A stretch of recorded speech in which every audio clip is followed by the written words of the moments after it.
Hey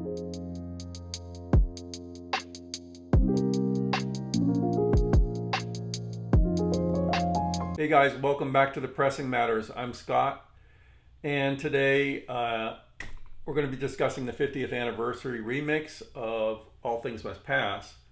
But first, I just wanted to say thank you to all of you for the support you've given us over the last couple of months. We've seen the growth, it's been incredible, and I thank you for being a subscriber. If you haven't already subscribed, please hit the subscribe button below, and you'll be sure to get the new content as soon as it comes out. So thank you. As far as All Things Must Pass, this is my favorite album of all time. I think I stated that a couple times in the earlier video, the unboxing. It's always held a special place for me. I've known it since I was 12 years old. It's been important to me at many times throughout my life.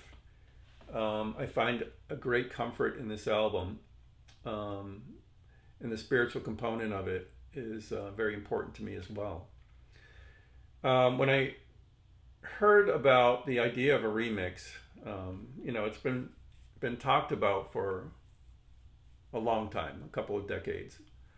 People have been clamoring for a stripped down remix, a clearer remix, something to be done with the album besides just a mastering of the original mix. I too was interested in that and was enthusiastic about the idea of doing this. And now it's here. I liked the package. I got the 8 LP set, and it's a fantastic package, very well done, beautifully produced. The demos are incredible. The book is wonderful. I feel I got my money's worth. But the way I look at this remix is that, or the way I look at this box set, is that the remix is kind of like the Apple Jams of the original box. It's kind of like the throw-in extra that no one really listened to. I'm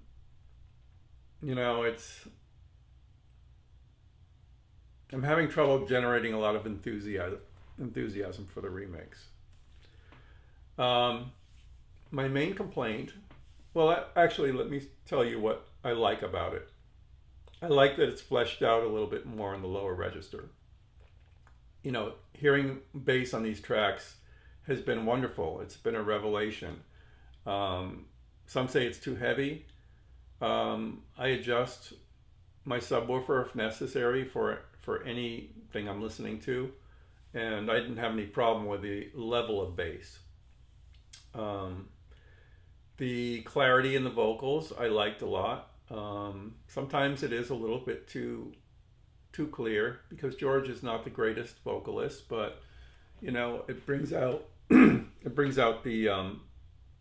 frailty in his voice, and sometimes that works, sometimes it doesn't. But I didn't have a problem with that decision. I think it makes sense. The big tracks, the busy tracks, like Awaiting on You All, Wah Wah, Let It Down, I think there's one other one. Those tracks always have been too busy. They always bothered me a little bit, especially Wah Wah. Sometimes I would just turn it off because it bothered me so much.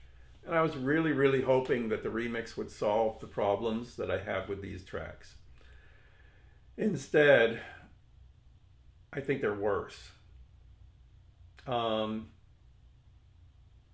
listened to the remix the first time and every subsequent time since, and I feel like I'm straining to hear something that's gone. It's like I'm thinking, what happened to my hearing? It's like all the treble is gone, and I'm like, this doesn't sound right. It just doesn't sound right. I know stripping it back is the idea, and there might be missing information, but the top end is gone on a lot of these tracks. It sounds like a blanket is thrown over it. And that just didn't work for me. I still haven't gotten used to it. I keep trying the remix over and over. And I'm starting to come around to it a little bit, but as an alternate. It's never going to replace the original, never, because there's too much missing from it.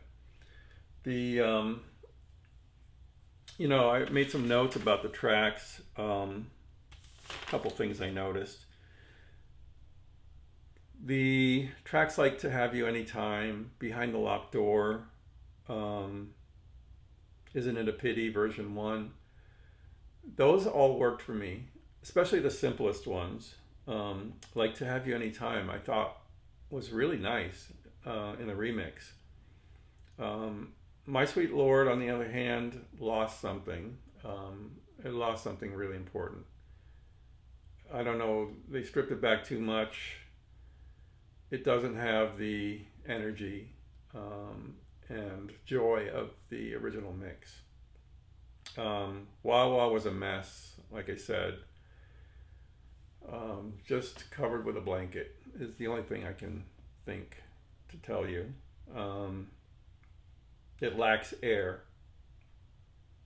A lot of the album lacks air. It's like you're suffocating. What Is Life? Same thing. Under a blanket.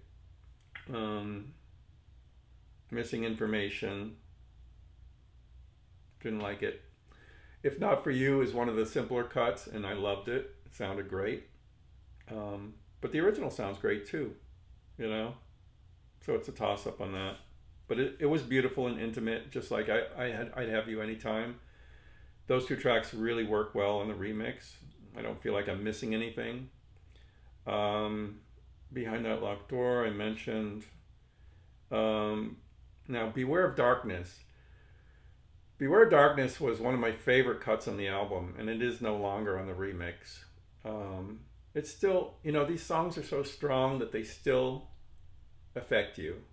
And if I heard the remix first, never heard the other one, I would be very moved by these songs and, probably prefer this version.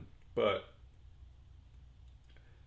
Beware of Darkness has lost something also. It's lost its mystical quality.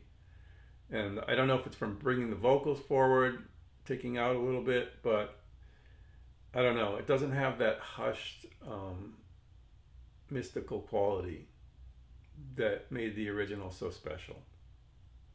I was disappointed with that. Apple Scruffs, I think, has improved. It didn't have that blaring start with the harmonica. It's a little toned down. Everything sounds pretty good in it, I thought. Now, Let It Roll. Let It Roll was another one of my favorites from this album. I loved the mystical quality, the misty quality about it. And it's kind of cool to hear the background vocals sing the chant, Sir Frankie Crisp. But it's cool one time, and it actually was kind of a shock because I didn't need to hear what it was saying. I liked how you didn't hear what it was saying. It was there, and you always wondered what was going on. It made the track so special on the first one, and it doesn't work on this one to me, even as an alternate. Yeah, that was disappointing. Thought I Dig Love worked well. It sounded pretty good. Actually, most of the four sides sounded pretty good. Art of Dying was good. Clarity, the vocals, a little easier to hear. The lyrics, actually, I was hearing lyrics that I really didn't know what they were saying in the first version. So that was a kind of a bonus. But then again, it was muffled and no air at the same time. Very strange. Isn't It a Pity Too is a mess.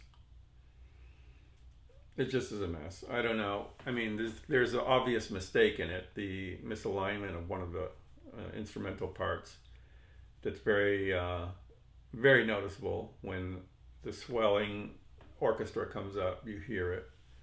But just, I don't know. It sounds like a slog. It's just, the lack of air kind of slows down the whole album, almost grinds it to a halt. I thought it was awful. And Hear Me Lord on this version, I mean, the original mix, not the original mix, but the album version, now the new remix, didn't really do it for me either. Overall,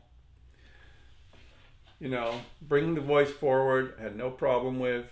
Stripping back some elements, I get it. You have to make it a little different. But the lack of air is what really bothers me on this remix. Like the percussion, the tambourines. It's like what happened? It's like my hearing left me. I hear it, but it's like so recessed. It's like, I don't know. I don't think they thought this out very well. I think the goals were kind of mixed all over the place, and I'm not enthusiastic about it. It's okay to have as a bonus throw-in disc in the 8 LP set, but overall, no, something went wrong, and it's a real shame because this is an important album, one of the most important Beatles solo albums. I'd say the most important, and they really, really should thought this out and done a better job with this. My dream was to have a noted mastering engineer with audiophile credentials to do this. I was mentioning in the Hoffman forum, what would this have been like? Even if Steven Wilson done it, or, Kevin Gray, or Steve Hoffman himself, who, he actually had done a mastering of the original mix. So he's very familiar with what this should sound like. And I'm sure, even though I know he's not a fan of remixes, something special would have been nice for this anniversary. Like a nice audiophile edition of the remix. Of the original mix. That would have been okay with me. I would have loved that, like for Mobile Fidelity or Analog Productions, to get a hold of that and really do it justice. Forget about the remix. But it wasn't to be, and it probably never will be, because Apple doesn't let anyone outside their orbit play with these tapes. So that's it.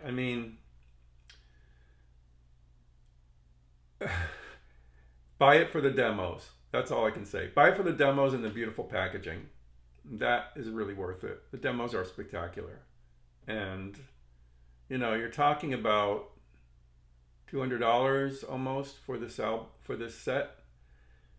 And I think I paid $170, but are the demos and the book worth $170?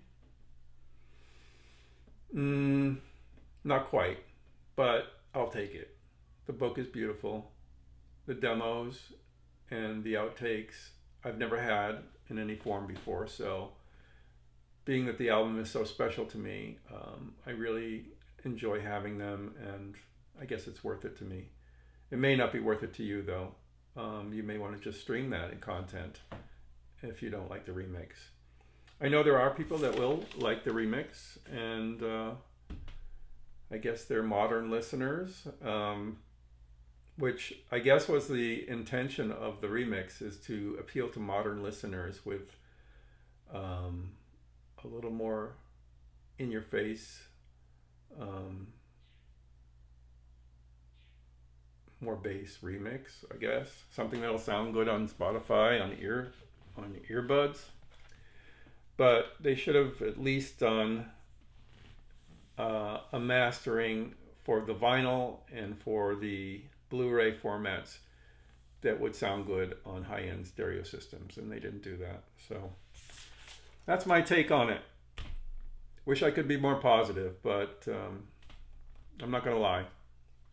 All right, so I'm a little disappointed, as you can tell, but thank you for watching this, and thank you for tuning in. Please subscribe if you haven't already, and we'll see you next time. Take care.